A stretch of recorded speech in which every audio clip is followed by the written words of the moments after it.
Hello viewers, আসসালামু আলাইকুম। সবাই কেমন আছেন? আজকে আমরা যাচ্ছি পাকিস্তানের গ্রামে ঘোরার জন্য। পাকিস্তানের গ্রামে মাঠে ঘাটে ঘুরে ঘুরে আজকে আমি আপনাদেরকে ব্লগ দেখাতে চলেছি। আর আমি আজকে অনেক অনেক মজা করব। সাথে আমার কিউট বর আছে আর সাথে আছে বরের একটা বন্ধু। তো বন্ধুরা, এই দেখতে পাচ্ছ যে ফসলের মাঠ দিয়ে গ্রাম দিয়ে ঘুরে ঘুরে যাচ্ছি আমরা কিন্তু বাইকে আসি। আর এই হচ্ছে মেন রোড দিয়ে আজকে আমরা যাব ঘুরতে। আর ঘোরার পাশাপাশি আপনাদের সাথে সুন্দর সুন্দর ভিডিও আমরা শেয়ার করে দিব। তো বন্ধুরা, আজকের ব্লগটি কিন্তু অনেক বেশি মজার হতে চলেছে।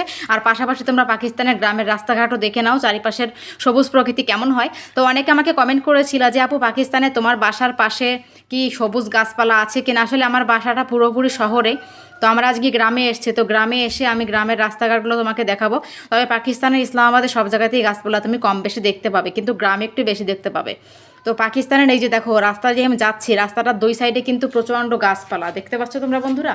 তোমরা দেখলেই একটু ফলো করলেই বুঝতে পারবে যে কত পরিমাণে গাছপালা দোকানপাট এখানে রয়েছে। এটা পুরোপুরি গ্রাম। আর এই দেখো কত মানুষজন, সাধারণ মানুষজন কিভাবে যাতায়াত করছে, তারা কত এনজয় করছে, তাদের লাইফটা কেমন। আসলে গ্রামের মানুষ সবাই এনজয় করে। এনজয় বলতে বোঝাচ্ছি তাদের জীবনটা সত্যি অনেক সুন্দর।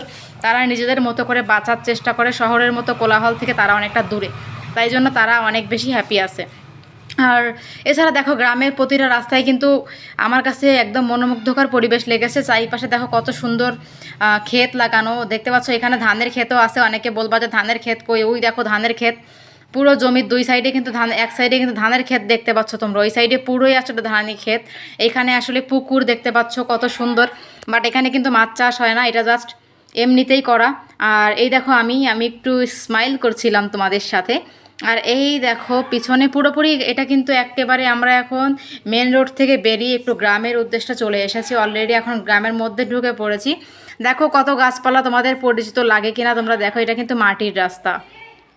তোমরা দেখতে পাচ্ছ যে এখানে আমরা যে রোড দিয়ে যাচ্ছি সেটা কিন্তু পুরোপুরি মাটির। এই মাটির রাস্তা দিয়েই কিন্তু আজকে বাইক চলছে। গ্রামের শত শত মানুষ এখানে শত শত মাইল পাড়ি দিয়ে রেগুলার আসে বাজার করার জন্য, তাদের নিত্যদিনের কাজ ঠিক করার জন্য। ঠিক এতগুলো মাইল পাড়ি দিয়েই তারা কিন্তু আসে। দেখতে পাচ্ছ তাদের সবার কাছে মোটামুটি বাইক থাকে, কারো কাছে বাইক না থাকলে সাইকেলেরও ব্যবস্থা থাকে। তো এইভাবেই গ্রামের মানুষ তাদের নিত্যদিনের কাজকামগুলো করে থাকে। আর এখানে যে ক্ষেতের কাজকামগুলো রয়েছে সেগুলোও তারা তাদের মন মতো করে থাকে। রেগুলার কাজ করা হয়ে গেলে তারা আবার চলে যায়। তবে একটা জিনিস খুবই খারাপ লাগছে, দেখো এখানে মানুষজন কত কষ্ট করে, তাই না বলো?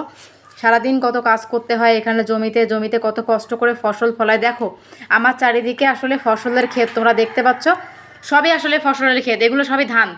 আমি আজকে শুধু ধানের ক্ষেত দিয়ে যাচ্ছি আশপাশ দিয়ে। তো তোমরা দেখতে পাচ্ছ পুরোপুরি ধানের ক্ষেত। আর এখানে কত সুন্দর সুন্দর গাছপালা, সব ধরনের গাছপালাই মোটামুটি এখানে দেখা যায়। হ্যাঁ, আম গাছ, জাম গাছ, এমনকি তোমার খেজুর গাছ সবই দেখা যায়। আর পাশাপাশি পানির সুন্দর সুন্দর নেহের বলে এটাকে, যেটাকে আমরা খাল বলি বা নালা বলি, যাই বলি। এখানে দেখো কত মানুষ। তো ব্যাপারটা হয়েছে যে ঘোরাঘুরি করতে কার না ভালো লাগে, আর গ্রামের পরিবেশের সঙ্গে সত্যি নিজেকে মানিয়ে নিতে আরও বেশি ভালো লাগে। এই হচ্ছে আমরা বাইকে যাচ্ছি, দেখতে পাচ্ছ বন্ধুরা তোমরা। তো বেশ, তো এই হচ্ছে আমি, দেখতে পাচ্ছ। আমার আসলে আজকের মনটা খুব ভালো ছিল। আর মন ভালো ছিল বলেই গ্রামের রাস্তা দিয়ে যেতে আরও বেশি ভালো লাগতেছে। পুরোপুরি গ্রাম, প্রত্যন্ত গ্রাম, বা অনেক অনেক অনেক অনেক সুন্দর। গ্রামে ঘুরতে ঘুরতে ঘুরতে ঘুরতে আজকে মনটা পুরো ফ্রেশ হয়ে গেছে, তাই না? আসলে আমি শুধু গ্রামে ঘুরছি না, আমি ঘুরে ঘুরে আপনাদেরকেও দেখাচ্ছি। যতটা সময় থাকবো আশা করি কিছুটা সময় আপনাদেরকে দেখানোর চেষ্টা করব। অনেকেই আসলে পাকিস্তানের গ্রাম সব কিছু আমার ভিডিওতে দেখতে পারেন। আমি আসলে চেষ্টা করি শহর গ্রাম মিলিয়ে সব ধরনের ফুটেজই আপনাদেরকে দেখানোর জন্য। তো এই হচ্ছে বন্ধুরা, তোমরা যারা যারা গাছপালা দেখতে চাইছো, এখন দেখো যে গ্রামে কত সুন্দর সুন্দর গাছপালা আছে। এই দেখো, পাকিস্তানটা কিন্তু সত্যি একটা সবুজ প্রকৃতিতে ঘেরা, তাই না বলো? তো আমার আসলে সৌন্দর্য দিক দিয়ে খুব ভালো লেগেছে, কারণ এখানে আসলে অনেক বেশি গাছপালা, যেটা অন্যান্য কান্ট্রিতেও দেখা যায়। তো সেটা পাকিস্তানে এসেও আমি পেয়েছি। এখানে গ্রামে আসলেই মনে হয় যে মুক্ত বাতাসে আমি যেন একটু শ্বাস নিতে পারছি। আর শহরের কোলাহলে, আসলে পাকিস্তানের শহরেও খুব একটা কোলাহল না। পাকিস্তানে ইসলামাবাদ সিটিটা আপনারা যারা যারা দেখেননি তারা দেখবেন।